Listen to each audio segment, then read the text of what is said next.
Well, good morning, everybody. Welcome back to the channel. Last night I ended up hauling 4 loads of the sand laden here. To start off with, for at least probably most of today, I'm gonna have to just pull it out one bucket at a time and back up the ramp until I get enough room down in there where I can move around. You can see the liquid stayed where I wanted it to stay, but there is some liquid over along that wall. You can see it's starting to pool up there. So that's going to be something I'm just going to have to deal with here until we get in there and can start kind of organizing things a little bit. But we're going to get right after it here. We're not going to dink around. So follow along, see what we can make happen here. So it's quite a bit soupier over here than it was last night. That edge is kind of draining right to where I'm cleaning out. It's trying to flow, but the sand's deeper there. So I don't know, I don't really want to screw around, but I think I'm going to back my lagoon pump down on agitate mode and try to shoot that liquid back over here to this hole. And we'll see if that works out or not. I think that'll, even though it takes time, I think that's going to end up being faster than screwing around here hauling soup back up. Guess we're going to find out right now.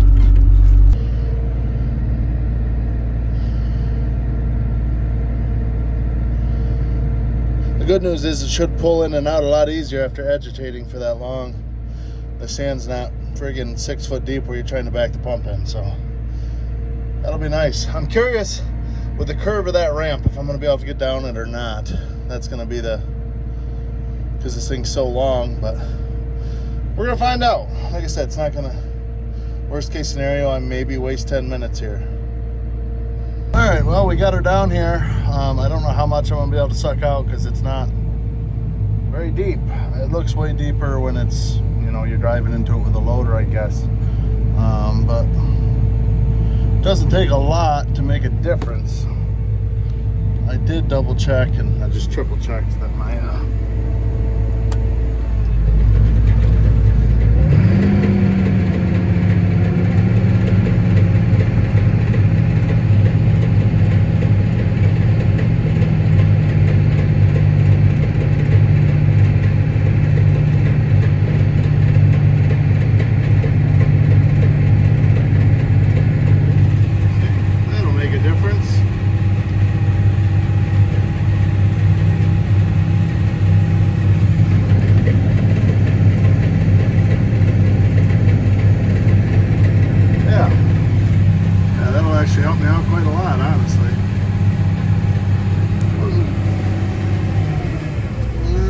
tractor here.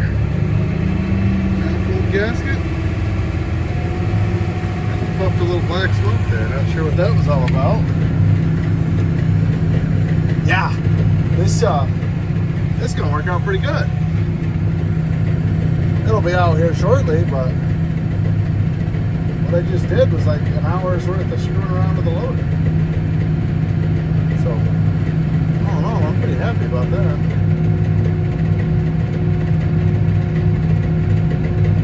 Just surge a little bit, but hey, either way, like I said, that doesn't seem like much, but that's a pretty big deal. All right, well, Caleb came down and took my spot digging sand. I am gonna load up the, I don't know, however many loads of liquid we made last night here, and it should be dry enough I could field spread at least this morning. Probably not much after today, judging by the rain that's coming, but yeah, should be good. Get this liquid sucked out. Just keep working as a team here, getting what we can while we can. Alrighty.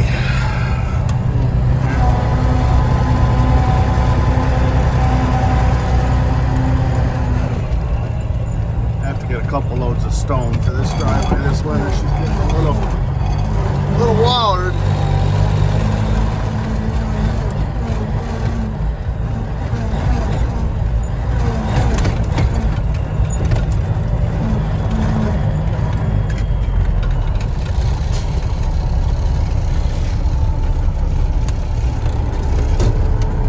Going to spread up here on these short rows where it's flat. I don't want to risk getting down off the hillside. I think it's fine to go. I just don't want to lock that in just to be safe.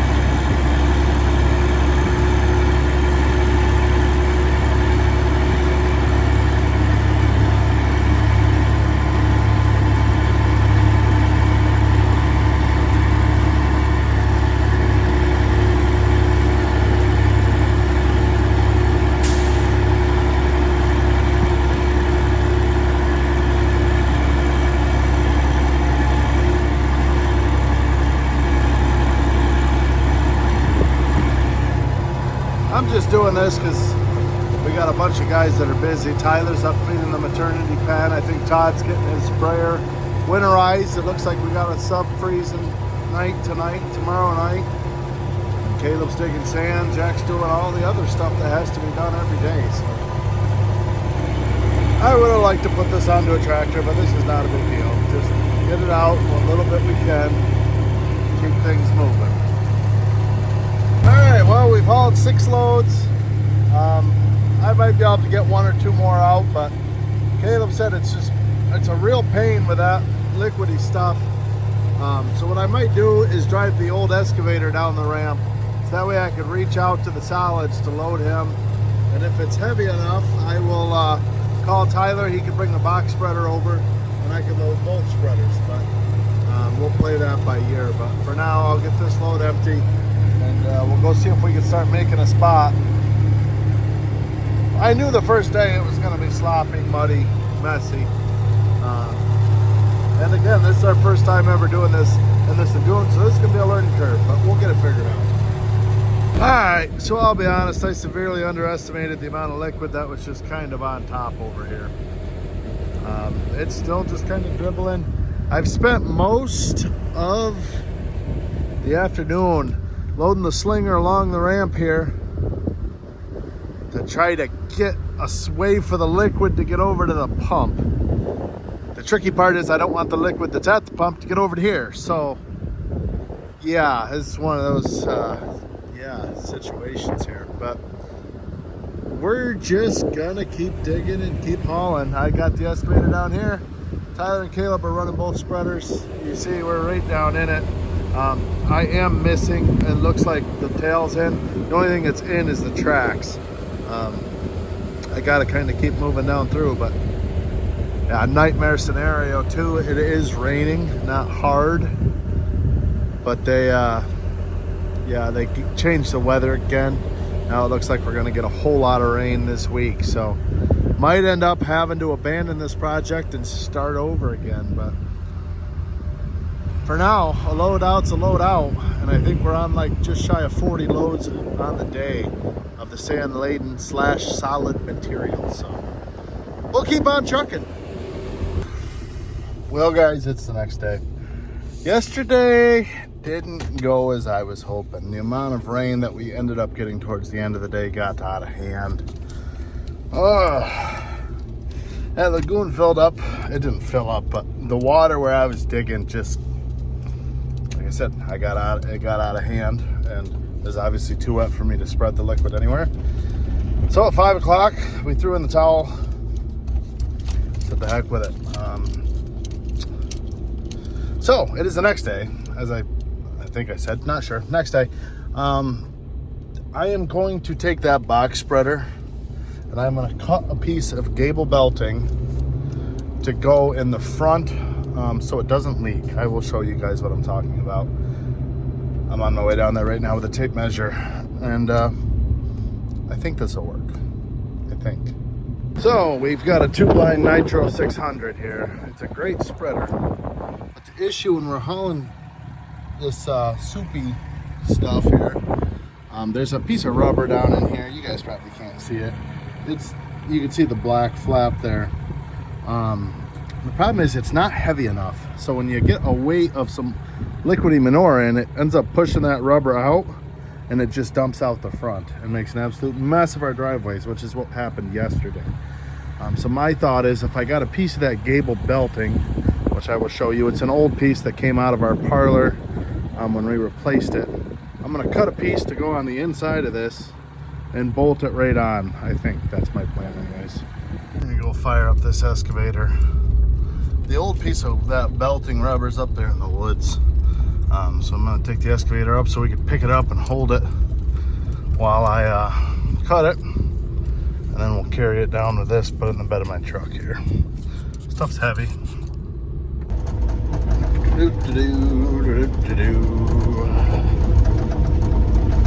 I'm not a big fan of like hoarding stuff, being a pack rat. I'm a big like, it's junk, get rid of it guy. But this rubber belting I've actually used quite a few times. I just cut a piece here. What the heck did I cut that piece for? I don't know. I don't remember what it was for, but I've used this piece of rubber quite a few times. So if this works out, that's just another successful thing that I've used it for. But what the, oh, our feed pusher. That's what I just rebuilt our feed pusher this spring. The rubber on the bottom was completely gone. So I cut a piece of this and it's worked great for that. Because of the metal on the inside, it adds a lot of strength to it. On our little trail to all of our hidden goodies up here. A lot of people would call this stuff junk. I'd agree with a lot of it. A lot of it is, but a lot of it isn't. I've used a lot of it. Yeah, the rubber's over there.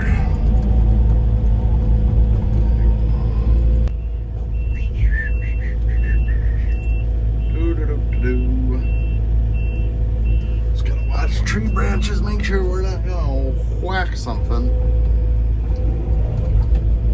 They're all tangled up. This is gonna be a little bit of a project. All right, well, what I'm gonna do is I'm gonna cut it right at that line there. And then we're gonna measure down 5 feet and cut it so that'll all be the same size. Those of you guys who don't know, so this is gable belting. This goes down on our barn floors. We used to have it on the feed alley side of our whole freestall, but we've since taken it out, but we still have it in the parlor where the cows stand. It just adds cushion to the cows, even though it's hard.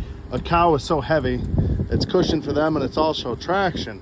But the problem is when it gets worn down smooth, like it almost is here,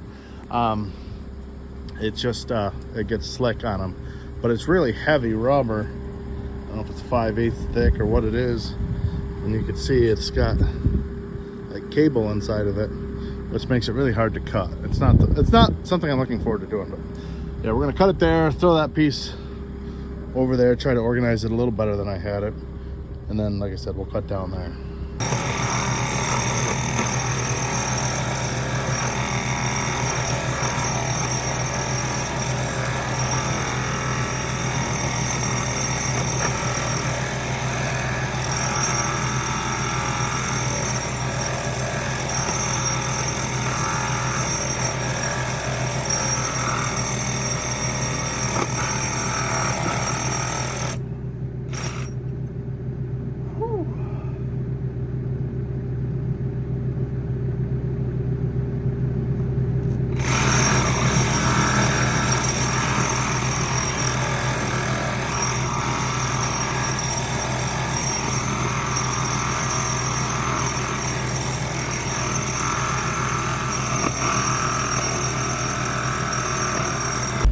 Well, my Sawzall batteries died before I get all the way through her, so, and it's lunchtime.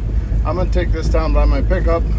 We'll let these batteries charge up while we get some lunch and start fresh after lunch, I guess. This stuff really sucks trying to cut it, I'll be honest. It's good stuff, and that's why I want to put it in that spreader, because it does suck because it's so heavy. But yeah, I guess you got to embrace the suck sometimes. All right, guys, I'm back from lunch now. I cheated. Guilty as charged. Went to get lunch, and I was going to stop and get some new Sawzall blades because the ones that I had completely ate through them trying to burn through that rubber and stuff. And I realized I was right next door to Ups and Maybach. I don't know what you would describe them as. Kind of got a little bit of everything like that. They had a piece of 3/4 inch thick rubber, 10 inches wide, or 10 inches that way, and they cut me a 5-foot piece, and it ended up being $18. So yeah, I realize that's cheating, but sometimes just situation presents itself and you gotta cheat just a little bit. So that's what we did. We're gonna go up, pressure wash the inside of the spreader here, and see what we can make happen. All right, so here's what I'm gonna do. I got a piece of steel. So I don't know if I'm missing a piece, but that's like an 8-inch gap. which that's a lot of weight for that rubber to hold. But you see, that's the other piece of rubber we have in here. And that's the piece, you know, you get sand on it and it opens up like that. And then it's dumping more right out the front. So I got this piece. I'm gonna weld it right in there. So one, the steel is gonna take up a little bit of that gap. And then that rubber is gonna be right up in here on the inside. And those paddles should help hold it as well. I'm thinking this will help. I really hope so. Because this spreader holds about 35% more than our slinger does. But if it leaks, you just can't use it. And that's super irritating. So we're gonna get this tacked in and see what she looks like. Also leaving that other piece in as well, because that piece is bolted kind of underneath. There's those little pieces of angle iron that it's bolted to. So if that piece is still there and then this piece on the outside, I mean, that's, I know they say not to double rubber, but we're gonna double rubber here. Should work. Little something like that. That ain't going anywhere. I think it's gonna work. Like I can't kick that rubber back forward. But because it's rubber, it should be able to flip up over the paddles as they come through. So hopefully that solves my issue. I wouldn't mind putting something over this stone guard here, because if you're going downhill, as you can see, liquid flows through that too. But it's also nice to be able to see clear back to your beaters when you're spreading, so you know when you're empty for sure. So, all right, I can get this stuff all put away, grease this rig. I want to tighten down the chain a little bit too. I'm missing a few paddles. They must be on the bottom side, but your chain gets too loose, the paddles that come out. These paddles aren't bolted to the chain. There's just little paddles on the log chain that come into about there. They come in about 6 inches into the paddle. The way you put them on is you loosen the chain all the way up and you crawl underneath, and there's the chain flexes enough to get them on, and then you tighten it back on and it holds them on. But if your chain loosens up, you will lose paddles. So we'll get all this stuff put away here. Job well done, I hope. Tighten the chain now that we're out of here. Some of this junk out of here. Just gotta adjust that bolt there, which pushes your lead shaft forward. See how much manure is built up in here because it's been just flowing out of there. So we'll get these adjusted up quick.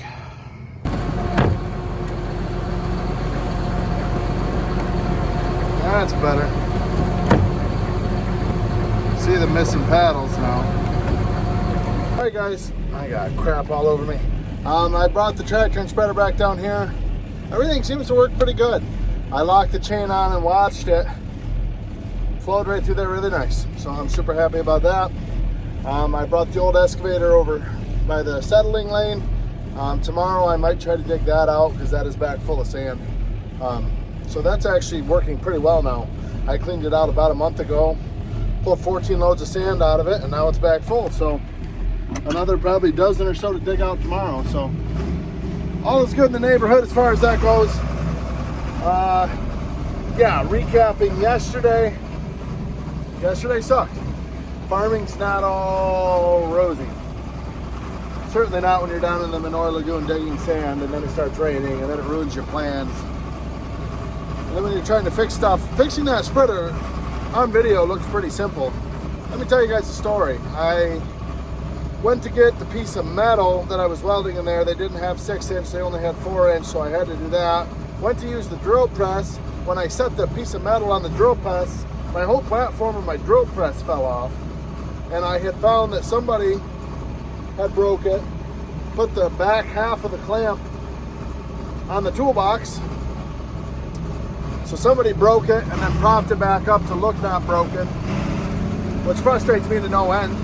if something breaks, tell somebody so they can fix it. So then I had to use the torches.